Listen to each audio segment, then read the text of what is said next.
Hello students, good morning.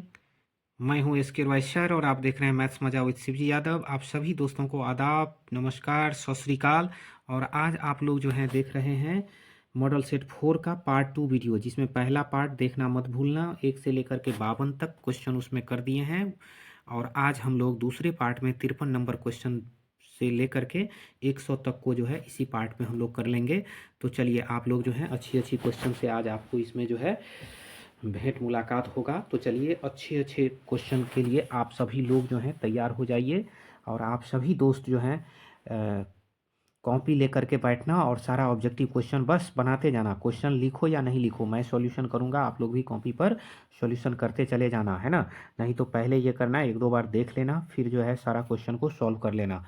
तो हम लोग जो हैं, चलिए फर्स्ट क्वेश्चन जो है करेंगे। इससे पहले एक चीज़ बता देते हैं कि आप सभी दोस्त इस वीडियो को एक एक लाइक कर दीजिए और चैनल को सब्सक्राइब कर लीजिए और अपने दोस्तों में शेयर कर दीजिए।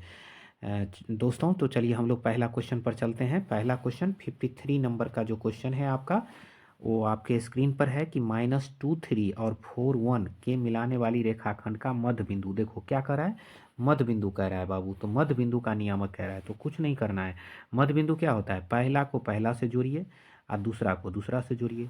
तो देखिए, पहला पहला क्या है, -2 और 4 को जोड़ेंगे तो 2 होगा, 3 और 1 को जोड़ेंगे तो 4 होगा, और दोनों में 2 से भाग दे देना है ना। याद है सूत्र, x1 + x2 भागा 2 और y1 + y2 भागा 2। यही सूत्र होता है ना मध्य बिंदु का, याद रखना आप। देखो, x1 में x2 जोड़ दो और 2 से भाग दे दो, और y1 में y2 जोड़ के 2 से भाग दे दो। यही तो हम सिखाते हैं, पहला में पहला जोड़ो और 2 से भाग दो, और दूसरा में दूसरा जोड़ो 2 से भाग दो। ये एकदम मौखिक सूत्र है, मौखिक सूत्र है, मैथिली वाला सूत्र है दोस्त। आराम से याद करके निकाल लो, है ना। देखो, ये 1 होगा, ये 2 होगा। चलो, आंसर निकल गया फट से। हाँ, चलो हम लोग दूसरे क्वेश्चन पर चलते हैं। दूसरा क्वेश्चन है tan² थीटा -sec² थीटा। देखो दूसरा question, tan² theta -sec² theta का मान कर रहा है। देखो, आप सभी दोस्त जानते हो कि sec² थीटा माइनस में अगर tan² थीटा रहता है तो उसका मान 1 होता है। ये तो सूत्र ही है। तो उल्टा करके दिया है, तो हम लोग क्या करेंगे, माइनस कॉमन ले लेंगे। तो माइनस अगर हम कॉमन ले लेंगे तो आराम से जो है, जो सवाल आपको दिया है उसका आंसर निकल जाएगा। देखिए, माइनस अगर आप कॉमन ले लेते हैं तो ये बन जाएगा sec² थीटा -tan² थीटा। अब चूंकि माइनस है, इसका मान 1, तो -1। तो चलिए, -1 आपका राइट आंसर हो गया। तो जिस ऑप्शन में है, ये ऑप्शन डी में है। चलिए अगला क्वेश्चन पर चलिए। 1 + cot², 55 नंबर क्वेश्चन है दोस्त। आज का ये तीसरा क्वेश्चन होगा। 1 + cot², 1 + cot² होता है कॉसेक। क्या होता है, cos² और 1 + tan होता है sec²। अब उल्टा सूत्र तो तुम लोग जानता ही होगा, सेक को ऊपर ले जाओगे तो बनेगा क्या, cos²। इस cos को नीचे लाओगे तो क्या बनेगा, साइन। तो देखो, cos² ऊपर हुआ, sin² नीचा हो, तो सूत्र क्या होता है, cot² होता है। तो आपका आंसर निकल के आ गया cot²। डियर स्टूडेंट्स, आंसर है cot²। तो ये cot² सी में है। चलिए, आज का आप 3 क्वेश्चन कर लिए हैं। चौथा क्वेश्चन दोस्तों, एक एक लाइक कर दो वीडियो को और चैनल को सब्सक्राइब कर लो, है ना।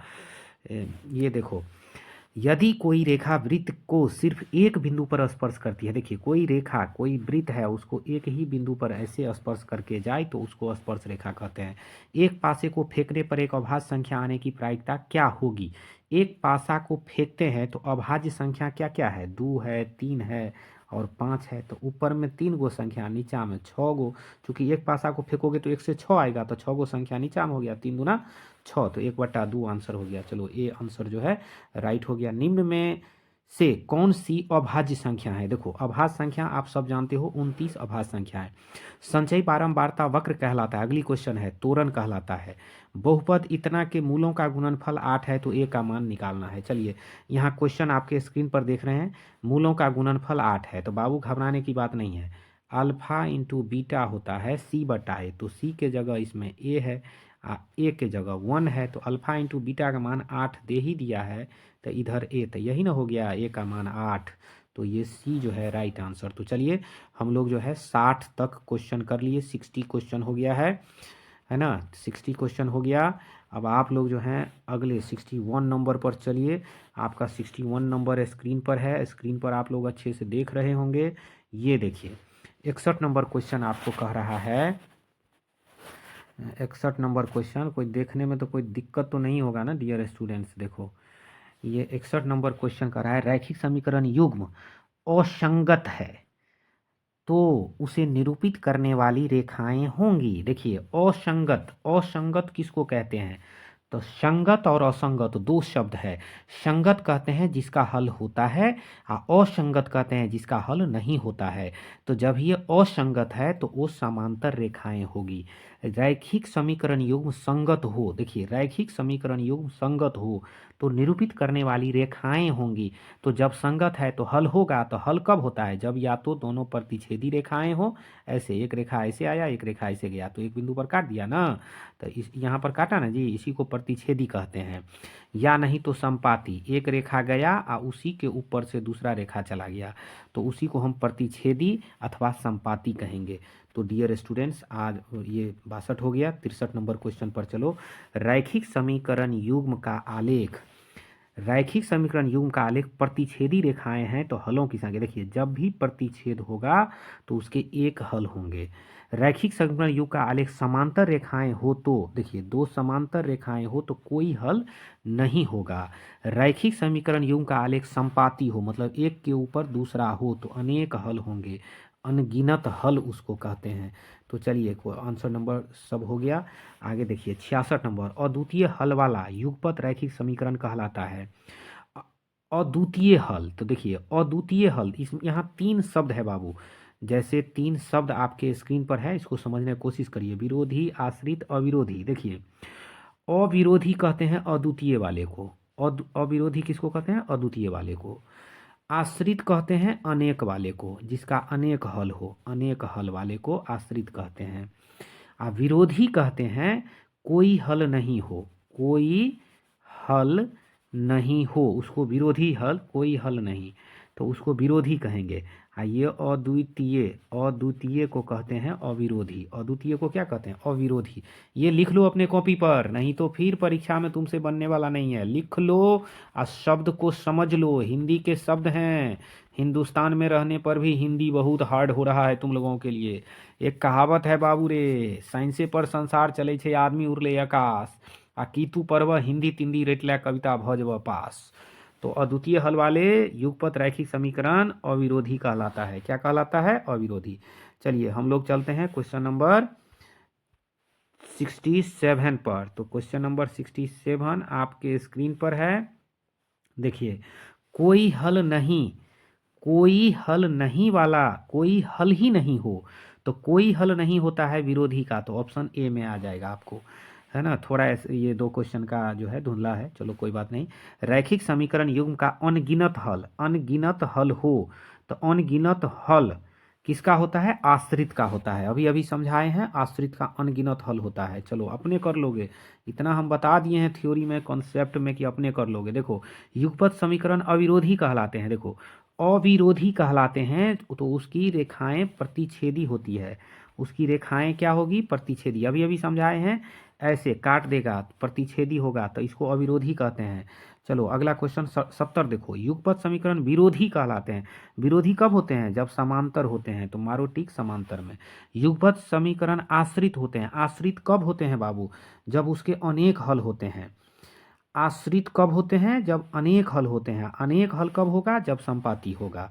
चलो तो हम लोग यहाँ तक देख लिए।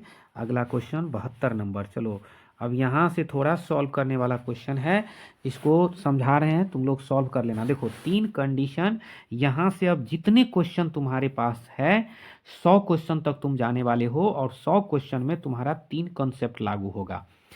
ये तीन कॉन्सेप्ट जो है हम लोग देखेंगे, तीनों कॉन्सेप्ट को याद रखना। अद्वितीय कहे तो A1/A2 बराबर नहीं होगा B1/B2।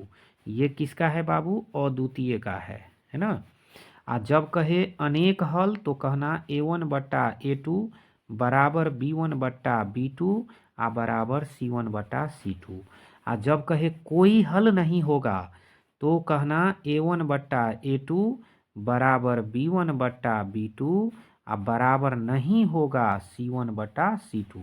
ये तीनों नोट कर लो। ये अद्वितीय का है, ये अनेक का है, और ये कोई नहीं का है। ये किसका है? कोई नहीं का है। एकदम लिख लो अपने डायरी में।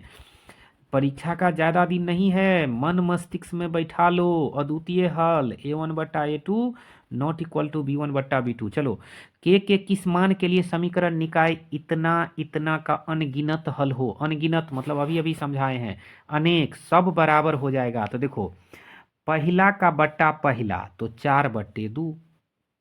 दूसरा टर्म y वाला का y तो k/-4, k/-4। अकरा अकरा काट दोगे, 2 क्रॉस मल्टीप्लाई करोगे, k का मान -8। देखो खट से निकाल लिए, है ना। तो k का मान -8। बस वो तीनों कंसेप्ट तुम लोग ध्यान में रखो, सब फटाफट निकलेगा। देखो, समीकरण निकाय इतना इतना का अनंत हल हो। 73 नंबर क्वेश्चन देखो, तो k का मान ज्ञात करो। अनंत हल है मतलब अनेक हल है, तो वही कंसेप्ट, सेम कंसेप्ट लगेगा। देखो, 2/4, पहला बटे पहला, देखो याद रखो, यहाँ का पहला, यहाँ का पहला, फिर बराबर में होगा 3/k। तो ये 2 से इसे काट दोगे तो k बराबर हो जाएगा 3 दूना 6। तो ये आपका राइट आंसर हो जाएगा। चलो अगला क्वेश्चन में हम लोग चलते हैं, क्वेश्चन नंबर 74। क्वेश्चन नंबर 74 हम लोग करने वाले हैं डियर स्टूडेंट्स। चलिए डियर स्टूडेंट्स, क्वेश्चन नंबर 74 आपके स्क्रीन पर है। स्क्रीन पर थोड़ा ये कुछ आ गया था, इसको हटा रहे थे हम। तो चलिए, समीकरण निकाय इतना के अनगिनत हल होने पर के का मान। अनगिनत हल है, फिर वही बात है, अनगिनत हल। तो देखो, अनगिनत हल में क्या करते हो आप, अनगिनत हल में करेंगे x और x, मतलब पहला x में 1 है, फिर सेकेंड समीकरण में 5 है, इसके y वाला 2 है और इसके y वाला k है। क्रॉस मल्टीप्लाई करो तो k को 1 से या 5 को 2 से, तो k का मान कितना निकलेगा, 10।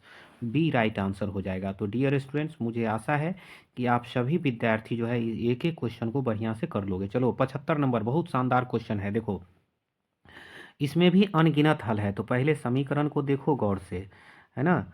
तो समीकरण में है 10/20 अनंत हल है। तो देखो, सबसे पहले कि 10/20 x/x वाला कर देना। फिर देखो 5/10, 5/10 ये भी सही। फिर अगला है a-5/a हो जाएगा, क्योंकि ये माइनस है उस तरफ जाएगा तो प्लस a हो जाएगा। ये देखो 10 दूना 20, तो इसका मतलब 1/2 हुआ। कोना कोनी गुना करो तो a बराबर हो जाएगा 2a माइनस 5 दूना 10। तो ये 10 बराबर a हो जाएगा, तो a का वैल्यू 10 आ जाएगा। तो चलो ये हो गया सी राइट आंसर। तो आप सभी दोस्तों जो है एकदम इत्मीनान के साथ बैठे रहो, आप मस्ती से क्वेश्चन सॉल्व करते रहो बाबू। परीक्षा के टाइम में एसके राय सर आ चुके हैं आपको मदद करने के लिए। नहीं तो आप जानते हो, मैं तो पूरा +2 पढ़ाता हूँ, तो 10th को नहीं पढ़ाता था, लेकिन मैं सोचा कि मेरे भाइयों को, छोटे छोटे भाइयों का 10th का एग्ज़ाम है और मैं +2 मैथमेटिक्स का कोचिंग पढ़ाता हूँ। तो आप सभी दोस्तों के लिए मैट्रिकुलेशन में भी मैं मदद करने के लिए यूट्यूब के दुनिया में आ गया हूँ, और आप सभी दोस्तों को मैट्रिकुलेशन में भी मैं मदद करने के लिए आ गया हूँ। तो +2 में आप लोग एस के रॉय सर से पढ़ना मत भूलना, है ना। एस के रॉय सर दरभंगा में पढ़ाते हैं, मारवाड़ी कॉलेज के पास, भटियारी सराय। तो आप सभी दोस्त जो हैं ध्यान से देखना, समीकरण निकाय इतना इतना के अनंत हल हैं। तो देखो, इसका और इसका अनंत हल है, तो अनंत हल है, तो अनंत हल का वही कंडीशन है। देखिए, x में यहाँ 1 है तो 1/a हो जाएगा, y में 2 है, यहाँ a माइनस b हो जाएगा। कोना कोनी गुना करेंगे तो a माइनस b बराबर हो जाएगा 2a। अब यहाँ 2a minus a plus b बराबर हो जाएगा 0। तो यहाँ a प्लस b का वैल्यू कितना आ जाएगा, 0। तो आप लोग यहाँ a ऑप्शन में चले जाइएगा, a प्लस b का वैल्यू 0 लिखा हुआ है।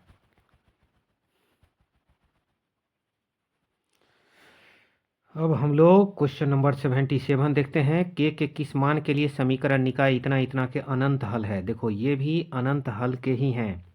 अनंत हल, अनगिनत मतलब भी अनंत ही होता है डियर स्टूडेंट। देखो, 3/6 तो 3/6, 4/k, तो के का मान यहाँ 3 दूना 6, तो के बराबर 8 हो जाएगा। चलो ये सी ऑप्शन राइट हो जाएगा। बस क्वेश्चन देखो, फटाफट सॉल्व करो। के किस मान के लिए समीकरण निकाय इतना के अनंत हल, वही अनगिनत हल। तो के अपॉन 12, देखो मतलब ये इसका के और इसका 12, तो के बट्टा 12, फिर इसके y के पीछे 3, इसके y के पीछे के, तो यहाँ के, तो कोना कोनी गुना करो तो के स्क्वायर और 12 तिया 36, तो के का वैल्यू हो जाएगा प्लस माइनस में 6। कितना हो जाएगा? प्लस माइनस में 6। तो ये अनंत हल होंगे। तो के किस मान के लिए, तो वैसे इसको प्लस माइनस में 6 देना चाहिए, बट नहीं दिया है, तो यू राइट +6। आप इसको +6 लिखो। के किस मान के लिए इसका और इसका अनगिनत हल होगा। देखो फिर अनगिनत हल के क्वेश्चन आ गए हैं आपके स्क्रीन पर। 79 करा है अनगिनत हल होगा, तो वही काम करना है। इसके x वाले इसके x वाले के बराबर होंगे, तो k-1 अपॉन k+1, फिर इधर हो जाएगा -1 और इधर होगा 1 - k, और दोनों हो जाएगा बराबर।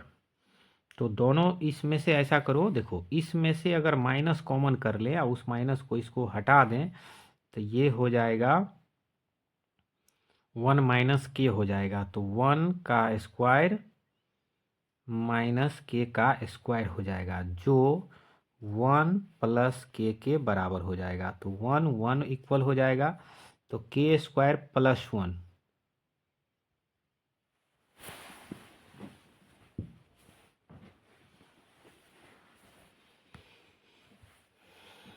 ये देखो। चलो ऐसा करते हैं, हम लोग सी वाला ऑप्शन लेते हैं। सी वाला में भी जो है कम वैल्यू होगा। तो जैसे एक्स वाले हमने देखा कि ये है k-1 अपॉन k+1 है, और लास्ट ऑप्शन में हम लोग सी में देखते हैं, इसमें 5 है और यहाँ पर है 3k+1, 3k+1। अब इसको क्रॉस मल्टीप्लाई करके आप लोग सॉल्व कर देना, के का वैल्यू आपको निकल जाएगा, के का वैल्यू आपको निकल के आ जाएगा। चलिए हम लोग अगली क्वेश्चन में देखते हैं। बस इसको सॉल्व करना है, द्विघात समीकरण आएगा, इसको सॉल्व करो, आप लोग भी कुछ करो। के किस मान के लिए रैखिक समीकरण युग्म इतना इतना के अपरिमित रूप से अनेक हल। तो बाबू ये भी वही क्वेश्चन है, अपरिमित रूप से अनेक हल वाला क्वेश्चन है। देखो एक्स में यहाँ देखो के है, तो के ऊपर में, इसके एक्स में 12 है तो 12 नीचा में, इसके y में 3 है तो 3 ऊपर में, इसके y में k है तो k ऊपर में, तो k स्क्वायर बराबर हो गया 12 तिया 36, तो k का मान +-6 होगा। तो k का मान 6 भी होगा और -6 भी होगा। तो इसको थोड़ा ध्यान से जो है इसको दोनों ऑप्शन में देना चाहिए, लेकिन ये नहीं दिया है। k +-6 दोनों होगा। ये कुछ गलतियां करते रहते हैं ये सेट वाले, सब बदमाशी करते रहते हैं। देखिए कह रहा है कि p के किस मान के लिए समीकरण युग्म इतना तथा इतना के अद्वितीय हल होगा। देखिए अद्वितीय हल के लिए कह रहा है, किसके लिए कह रहा है? अद्वितीय हल के लिए कह रहा है ना। p के किस मान के लिए इसका अद्वितीय हल होगा। अद्वितीय हल जानते हैं a1/a2, आपको हम बताए हुए हैं। a1/a2 not equal to b1/b2। फिर से मैं रिकॉल करा दे रहा हूँ, ये अद्वितीय हल के लिए है। तो देखो पहला का ये 4 बट्टा में 2 नॉट इक्वल टू इसका p है इसका 2, ये काट दोगे तो 2, कोना कोनी गुना करोगे तो p बराबर नहीं 4 के, तो ये ऑप्शन में आ जाएगा। p इक्वल नहीं 4 के, बी ऑप्शन में है। चलो हम लोग 81 नंबर क्वेश्चन कर लिए बाबू। इसी तरह से इसमें सेट में जो है रैखिक समीकरण युग्म के अद्वितीय हल हो तो उनके आलेख होंगे। देखिए अब समझदारी वाला क्वेश्चन आ गया है। रैखिक समीकरण युग्म के अद्वितीय हल हो, तो अद्वितीय हल होते हैं तो उसके आलेख क्या होते हैं? प्रतिच्छेदी होते हैं। तो ये हो जाएगा, ये एक आलेख ये हो गया, एक आलेख ये हो गया। जब ये एक बिंदु पर कट करता है तो उसको प्रतिच्छेदी कहते हैं। रैखिक समीकरण का घात होता है, तो रैखिक समीकरण का घात 1 होता है। दो चर में दो रैखिक समीकरण के हल अनंत हों तो उनके आलेख क्या होंगे? तो उनके आलेख समपाती होंगे। यदि रैखिक समीकरण युग्म का कोई हल न हो, कोई हल नहीं होगा, तो वो समांतर होगा, तो दो समांतर रेखाएं होंगे। 85 नंबर क्वेश्चन तक आप कर लिए हैं। चलिए 86 नंबर क्वेश्चन से देखिए, समीकरण इतना और इतना का अद्वितीय, फिर अद्वितीय हल आ गया। तो अद्वितीय हल में क्या करना होगा, इसके x के पीछे में 1 और दूसरे के x के पीछे में 3, और ये -2 और ये k कोना कोनी गुना करोगे तो k का मान -6 निकल के आएगा। तो ये हो जाएगा k बराबर -6, ये ए ऑप्शन। ऐसे ही दूसरा क्वेश्चन भी अद्वितीय का ही है, तुम लोग करो। देखो इतना इतना का अद्वितीय हल, तो देखो k/3 बराबर 2/1, तो k बराबर 6, तो k बराबर 6। देखो आपका राइट आंसर, सब आंसर आ जाएगा। तुम लोग भी घर पर बैठ के इस सबको करो। मैं तो चाहता हूं कि अब तुम लोग ही इसको करो, सब अद्वितीय हल है।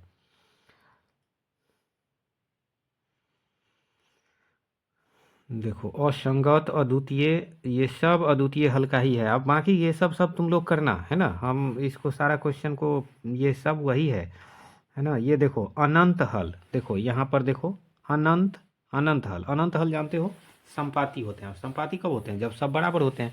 चलो एक ये भी क्वेश्चन करके दिखा देता हूँ मैं तुमको। देखो इस एक्स के पीछे में 2 है और उस एक्स के पीछे में 2a है, कोई बात नहीं। इसके पीछे में 3 है और इसके पीछे में a+b है, कोई बात नहीं। उसके आगे क्या है, ये 7 है और ये 28 है। तो देखो 2 से 2 काट दो, 7 चौका 28 कर दो, तो a बराबर 4 हो गया। क्लियर, ए क्रॉस मल्टीप्लाई कर लो, ए नीचा में यहाँ 1 है तो 1/a बराबर 1/4। आपका कितना आया था, 1/a बराबर 1/4। कोना कोनी गुना करेंगे तो a का मान 4 आ जाएगा। चलिए a निकल गया। अब निकालना है b। तो b कितना हो जाएगा, तो a+b बराबर 12 हो जाएगा। देखो ये इसको और इसको बराबर करो, तो a+b बराबर 4 तिया 12, तो a का मान 4 है, तो b का मान कितना हो जाएगा बाबू, 8 हो जाएगा। तो चलिए a 4 b 8 आपका आंसर आ गया। तो a 4 b 8 आपका आंसर आ गया। तो करना ये जो सिमिलर क्वेश्चन है ना, कुछ आप लोग भी करो, हिम्मत करो और तब ना परीक्षा दोगे। चलो तो हम लोग जो है ये क्वेश्चन कर दिए 95।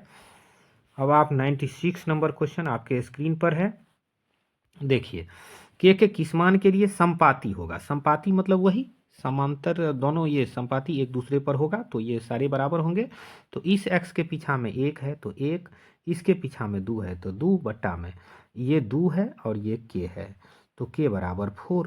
क्लियर, ये कोना कोनी गुना करो ना, तो k का मान 4 हो गया। रैखिक समीकरण इतना इतना इतना है।